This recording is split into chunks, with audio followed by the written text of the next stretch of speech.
Hello everyone, dear students. In today's video, we will get to know about a very beautiful poetry, a tiger in the zoo. That is from our first book, First Flight, and this poem is composed by Leslie Norris. So just see the difference between these two pictures. This picture is clearly telling us that in one part of the picture, the tiger is free. He is in his natural habitat. And in the second part of the picture, the tiger is behind the bars.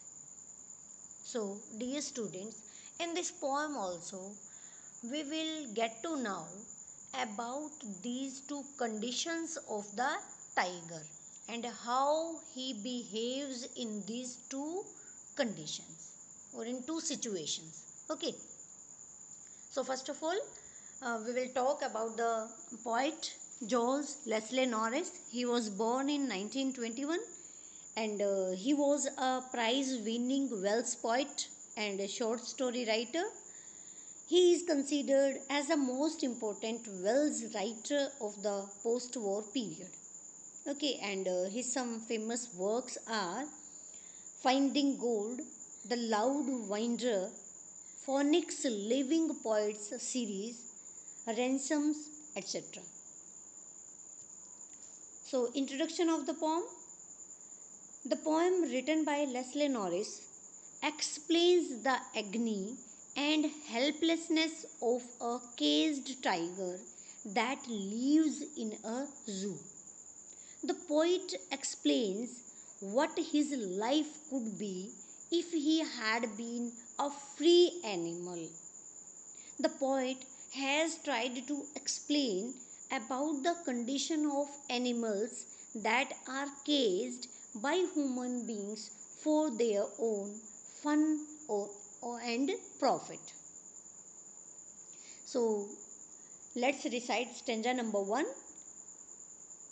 He stalks in his vivid stripes the few steps of his cage on pads of velvet quiet in his quiet rage. So, explanation of this stanza. Here, the poet says that the tiger that is confined in the zoo moves a few steps up and down in his cage. He moves quietly on his velvety pads. Although he is full of rage, full of anger, but he is quiet.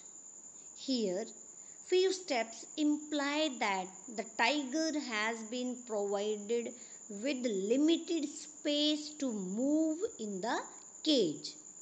Then the poet describes the tiger's appearance. He has prominent stripes all over his body. His paws are as soft as velvet, and because of this, the tiger walks silently around the cage. Although the tiger is silent, he is angry. This despair and helplessness gets reflected on the face of the tiger while he is in the zoo. And these are the literary devices used in the first stanza. Second stanza, he should be lurking in shadow, sliding through long grass. Lurking means waits. Near the water hole where the plump deer pass. So, in this second stanza, the poet says that if tiger was free, he would have been hiding behind the long grass near the water bodies. In order to catch a deer to have it as his food. because in its natural habitat, if the tiger was in its natural habitat, he could easily get gets its food. Basically, the poet wants to say that the actual life of a tiger is to live in forest where he could catch his prey and eat it. But the tiger in the cage cannot do so. He finds himself helpless in doing so. Literary devices used in stanza number 2. Stanza number 3. He should be snarling around houses at the jungle's edge, baring his white fangs, his claws, terrorizing the village.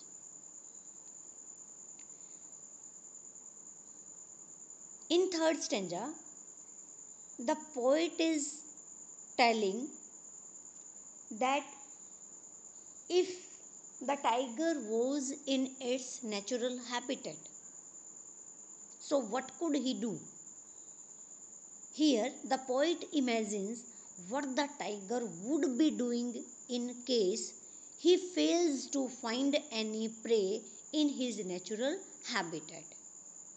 He says that the tiger would be snarling, the tiger would be growling at the edge of the jungle near some village, showing his white fangs and claws while moving here and there.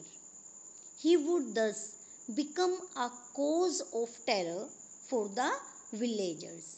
The poet here gives us a hint that if we destroy the natural habitat of tigers for our own benefit, they would be forced to turn to our towns or villages to find their food as they have started doing now. Because people very recklessly, the people are cutting the trees from the forest, and they are killing tigers, and they are destroying their natural habitat. So that's why the tigers are compelled to come towards the towns and cities, and many a times they killed innocent people. So literary devices used in this stanza.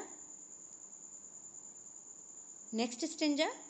But he is locked in a concrete cell, his strength behind bars, stalking the length of his cage, ignoring visitors. Again, the poet in this stanza is telling the situation or condition of the tiger when he is behind the bars. The poet sees the tiger is locked in a concrete cell in the zoo. In spite of all his strength, although he has a lot of strength, but now he is imprisoned behind the bars. He is not free. He feels helpless. So he is moving in despair, he is unhappy in the cell.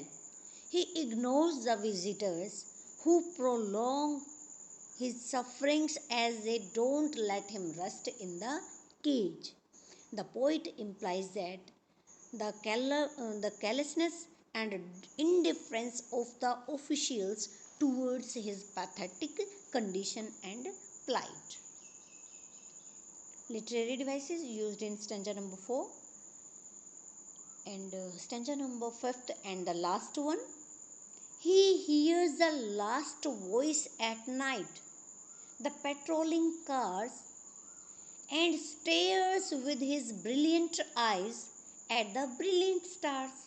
So, what the poet is telling in the last stanza, he hears the last voice at night.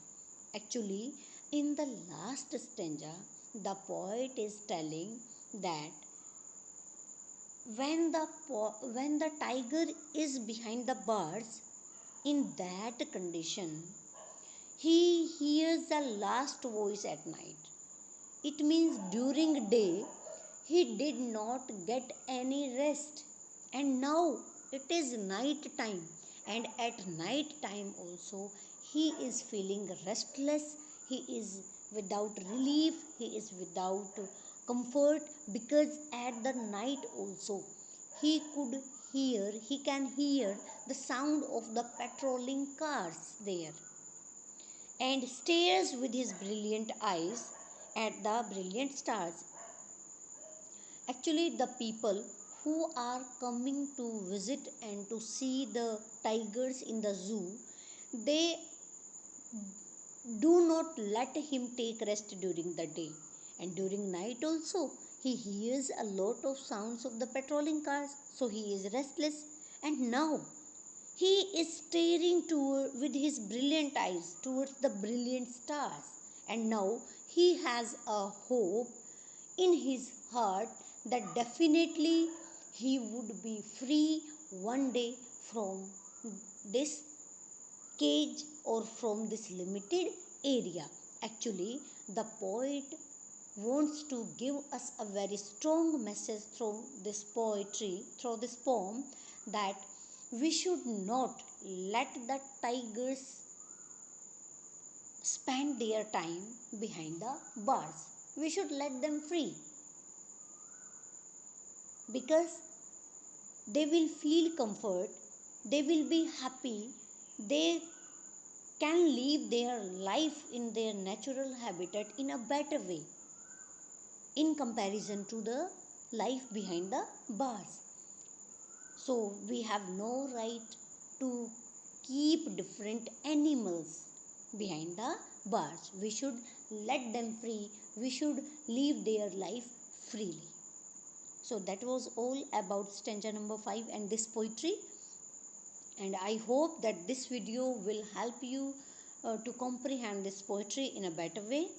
Okay, literary devices used in stanza number 5, and now some multiple choice questions, and I hope that you will definitely solve all these questions. And again another assignment is there, and now some activities. Make a list of wild animals that live in the forest and discuss why these animals are getting fewer and fewer in number. Okay, you will prepare it in your notebook and find out from newspaper or magazines articles or pictures about wild animals that are in danger of extinction. Write a few suggestions on how to save these animals from extinction. Okay, so you will do all these two activities in your fair notebooks. So thank you. Have a nice day, everyone.